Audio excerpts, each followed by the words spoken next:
Steve Good published this pattern on November 9th, 2025. I saw it and I knew I had to make one right away. Today is Veterans Day, November 11th, 2025, and I'm going to do something unusual with this video. Stay tuned to find out what I have in mind. It would normally take me 2 to 3 days to complete editing and upload a video, but I wanted to make this one available on Veterans Day.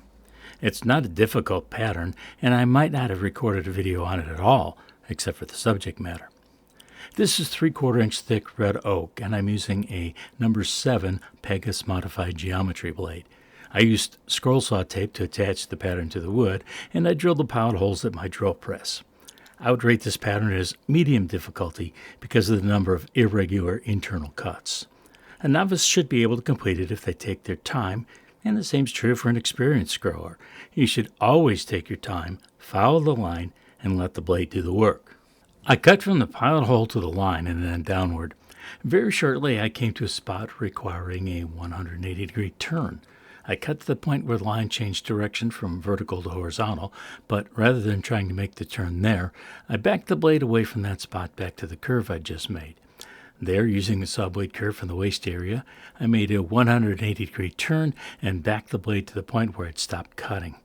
Now it was easy to make that horizontal cut because the blade was oriented in the right direction.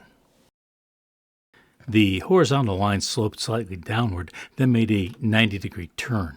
For this one, once I reached the turning point, I backed the blade off slightly, just enough so it wasn't cutting. With the blade still running in the curve just created, I turned the workpiece 90 degrees and resumed cutting. There was a short vertical cut, then another 90-degree turn. I used the same technique to make that turn as I did the previous one. The rest of the letter F is just a matter of following curves, although there are many directional changes.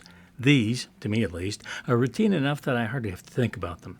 From this point on, the cuts are all similar. I've shown how to make 90 and 180-degree turns. Straight lines and gentle curves require no explanation. The rest of this pattern is just more of the same. I said at the beginning that I was going to do something unusual with this video. I'm a veteran, and I wish to dedicate the next few minutes to those who are currently serving and those who have served. I'd like to tell my story, and I invite you to watch to the end if you're interested. If not, thank you for watching this far, and I'll see you in the next woodworking video. I already have several in the works. I was one of the last men drafted in 1969 before the switch to the lottery system and later the transition to the all-volunteer Army.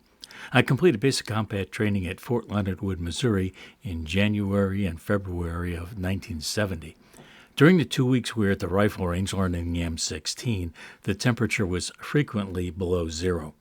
I've never been a particularly physical person, so those were 8 of the most challenging weeks of my life.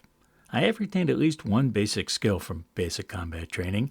I still walk at 120 paces per minute, standard marching speed. My next stop was Fort Polk, Louisiana. I was scheduled for 8 weeks of advanced individual training in infantry, after which I would have gone to Fort Benning, Georgia, for 6 months of infantry officer candidate school.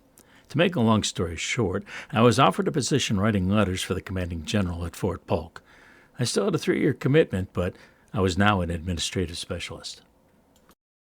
After a few months at Fort Polk, long enough to be promoted to Specialist 4, I received orders to go to Vietnam. The Chief of Staff, a full-bird colonel, called the Army Personnel Center to try to get the orders canceled so they could keep me at Fort Polk, but the colonel was told the Army needs clerks in Vietnam, too. There's a sure way to know if someone served in Vietnam. Ask them about their first impression. I stopped off a chartered aircraft at about 2 a.m., 0200 in Army lingo, and was immediately hit by the heat, humidity, and horrible smells.